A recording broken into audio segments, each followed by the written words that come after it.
educational information video. And in this video, we will give you the 2 do's and don'ts on social media. And these are the other Brain Cells members, Brain Cell Leilani and Brain Cell Ash, and they will help us to make a video about an information about do's and don'ts. So let's start!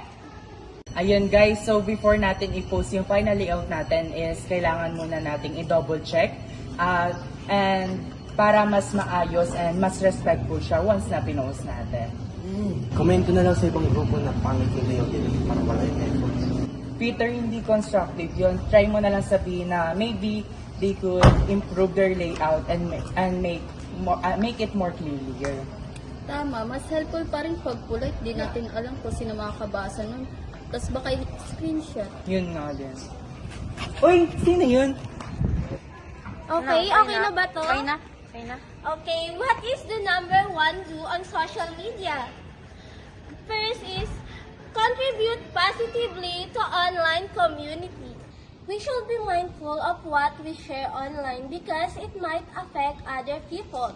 So we should just share some positive vibes to help other people and to contribute positively to our communities on social media. Oh, yung mga page na pinagagawa ko dati, nasa suggestion ko, tingnan mo.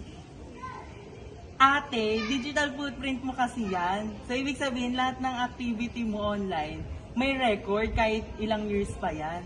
Yung gano'n naman. Hindi ko na alam yung password, gusto kong delete O, di ba? Sabi ko sa'yo that kasi think before you click, ate. Report mo na lang. Oh, nandito ka na naman!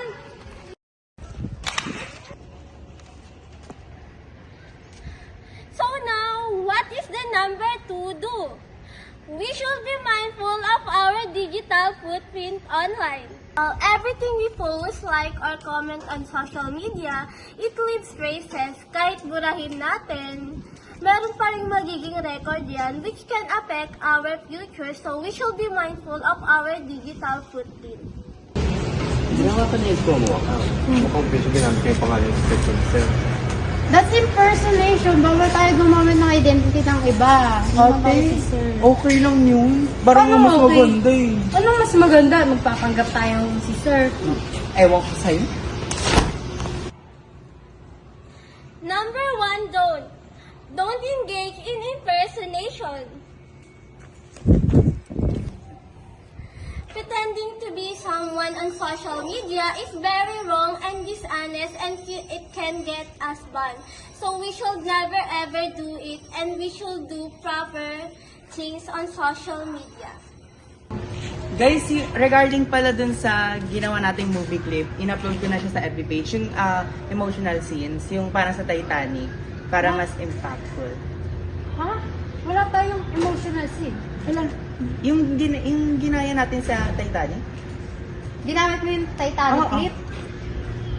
Copyright yan, Ben. Hindi naman natin movie yun. Bawal yun. Uy, sino to? Ay, sasalita na ako. Number 2 don't. Don't share illegal content.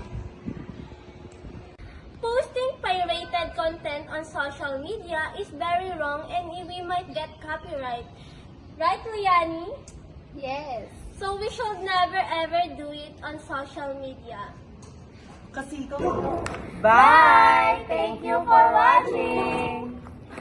Join us on Brain